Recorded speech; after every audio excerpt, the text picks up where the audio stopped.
Hello viewers and welcome back to your favorite baking channel, Baking with Chef Tony. From our previous episode, we had introduced focaccia breads. So for starters, we introduced focaccia already from our previous episode. As we continue the journey, digging deeper into the mixing bowl for bread, we introduced to you another South African or Cape Townian bread. Why I say Cape Townian?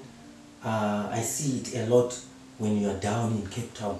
It's a lot. It's a favorite amongst the population there.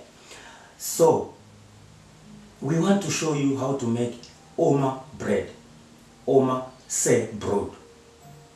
Meaning, according to a small research I did, Ouma, it's an Afrikaans word, se brood. So it's Ouma, meaning old mother, old woman, or it's a grandmother. So it's grandmother's bread, grandmother's bread, something like that, according to my understanding.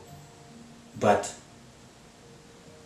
viewers, you are not limited to your own research.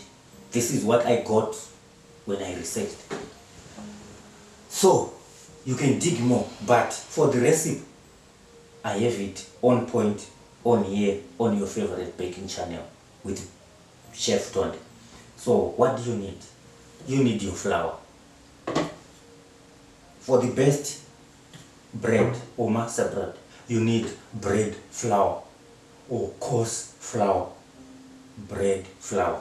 So we have our flour, but you can also make with cake flour.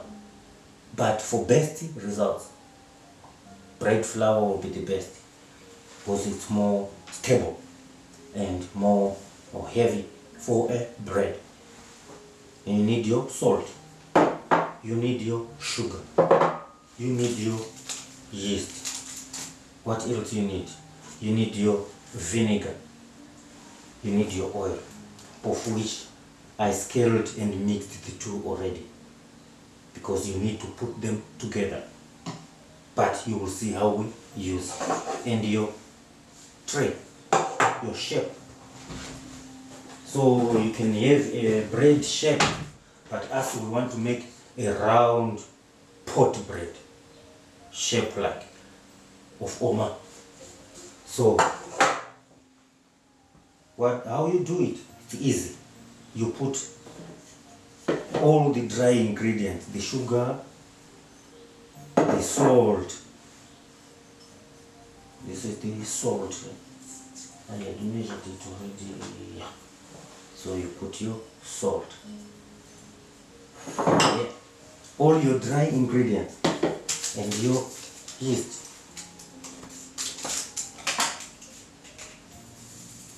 There you go. Just like 10 grams. So the yeast is just there for is a raising agent, but it can be plus or minus depending on the weather.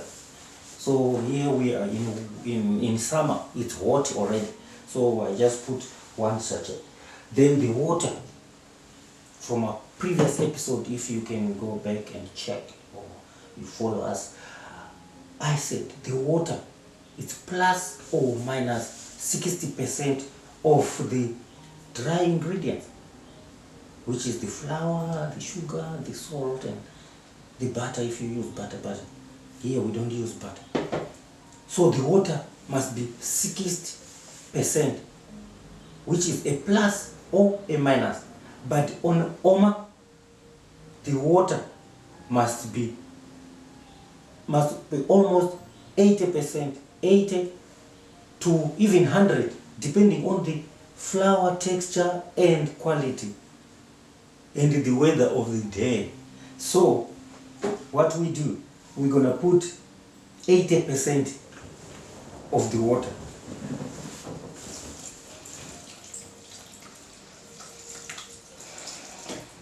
Because the Ouma, it's not a hard dough, it's not a hard dough, it must be pouring, like it's a semi-solid dough, semi-liquid dough. That's what I can say. So it must be pap or porridge like.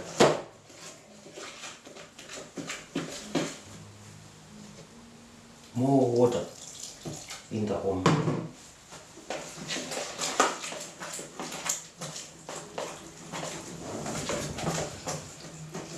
Yeah, so I just use this just to mix, to bind it. But then I go deeper. I use my hands. You'll see how Ouma look, you'll see the texture. So it's more water. You put more water in Ouma.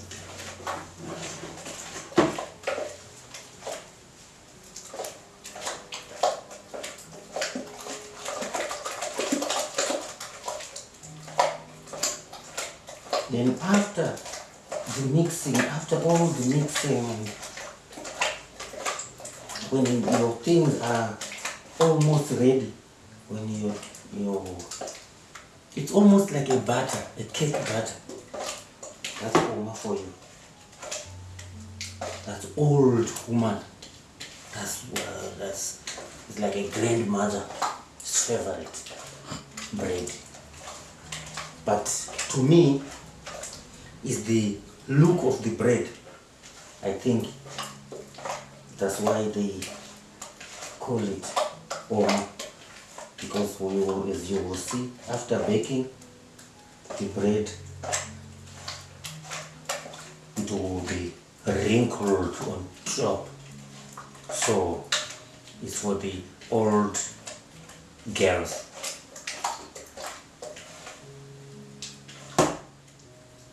So instead of having an even crust, a hard crust, that crust of the bread will be more like a wrinkled look.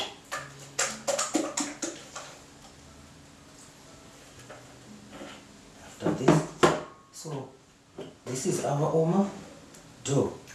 So when it's mixed like this, the last but not least, that's when you put your oil and your vinegar. And if you mix the oil and vinegar, they form bubbles, like in what they don't mix the two, but they just make a mix with some bubbles in, and those same bubbles, so the amount of vinegar that you put in the oil is the same texture of your bread inside. So those bubbles that you see inside, if it's small bubbles, so your bread will have a small crumbling texture, the look of it. So you mix, then you put inside. Last, like this, then you mix again.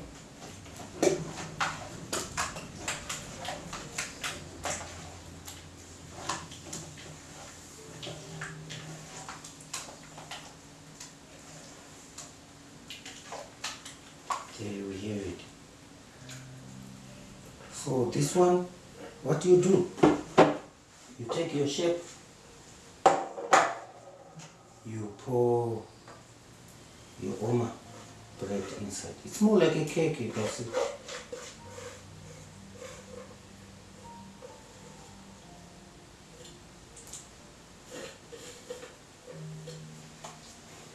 Then you leave it outside to proof, to raise.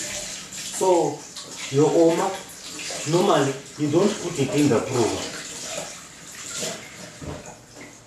You don't put it in the prover. You just let it raise outside at room temperature. Then when it raises, it's ready for the oven.